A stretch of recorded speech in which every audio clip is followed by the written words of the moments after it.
The Canon EOS R is an excellent camera for photo, but when it comes to video, it lacks to say the least. But getting good looking video from the Canon EOS R isn't all that hard. In fact, almost every video on my channel has been filmed with this camera, including this one. The reason I'm making this video is because recently one of my friends complained how bad the R is for video, and I'm not gonna lie, what Canon has done with this camera is pretty upsetting. 1.7 times crop every time you want to shoot in 4K, pretty much making 4K unusable. 1080p only up to 60 frames per second, 4K up to 30, and if you want 120 frames per second, you have to go down to 720p.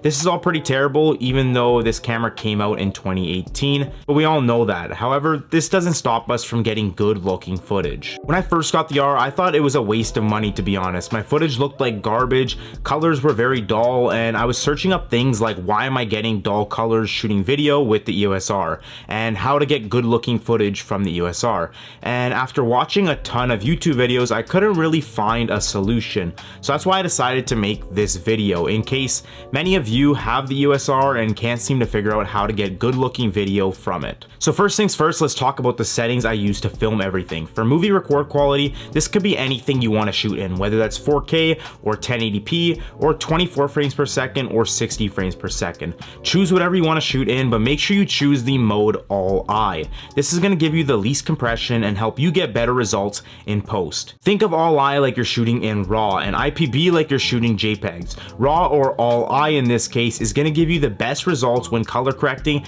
and grading. Like I said, all eye will give you the least compression, which means your file sizes are going to be bigger, so make sure you have an SD card with enough space. Movie cropping and movie digital image stabilization doesn't really affect the look of your footage, but I found with digital image stabilization turned on, my footage is actually being zoomed in a little, not giving me the accurate focal length, so I usually keep it turned off. But if I'm filming some handheld B-roll and I want to help stabilize it a little, then I'll flick that back on. Next, the only other settings that really matter is in the fourth menu, and that's white balance, as well as your Canon log settings. White balance when it comes to photography isn't really something to worry about if you're shooting in RAW, but when it comes to video, we don't have that luxury of changing your white balance in post. I mean, you could, but you're gonna get a terrible looking image. So it's important to set your white balance before filming. As for my Canon log settings, I always shoot in log, and I would recommend you do the same to get the best looking footage and capture as much dynamic range as possible. So Canon log is turned on, and I shoot in 8-bit because I don't want to have to buy an external recorder to film in 10-bit. View assist, you can turn it on or off. Basically, this applies some contrast to your LCD screen when filming the video, but not to the actual footage. And it's there to help to see if you're properly exposed or not.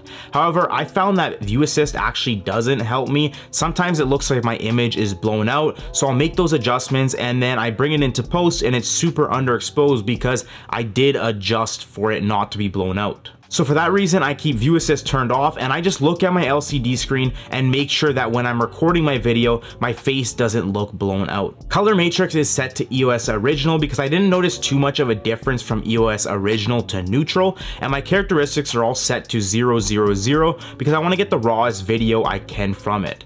Sharpness, saturation, and all that can be applied later in post. So all those settings I just talked about are always set to what you just saw. Once I'm ready to film, it's time to expose my shot and adjust my shutter speed, ISO, aperture, and white balance. As for shutter speed, I am always shooting at double my frame rate to get the smoothest looking footage. So I usually film in 24 frames per second, which means my shutter speed is usually set to 1/50. If you're shooting in 60 frames per second, you'll want to double that and set your shutter speed to 1/120. Shutter speed is always set to double, never anything less or anything over. Next is ISO. Personally, I think this is the secret setting to get good looking video with the EOS R. I've tried filming at an ISO of 100, I've tried 400, and nothing has given me a better result than an ISO of 800.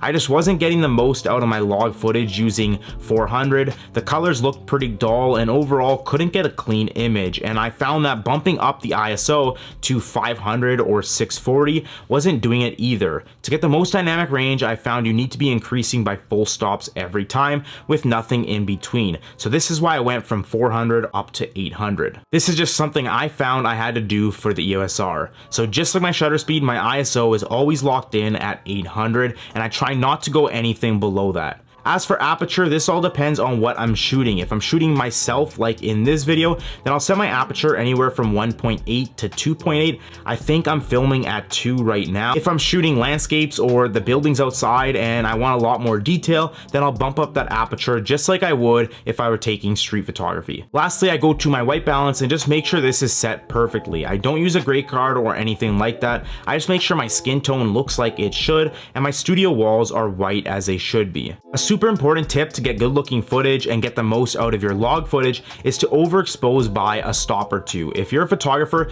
you probably know that you should underexpose when shooting, but when it comes to video and shooting in log, you should actually be doing the opposite and overexposing without going under. This was something I didn't know, and when I first got the R, I was so upset that this super expensive camera was horrible for shooting video. My colors were super dull and I just couldn't get that clean, punchy, contrasty look from the log footage. Just look at this video I filmed with the EOS R before I figured out these settings.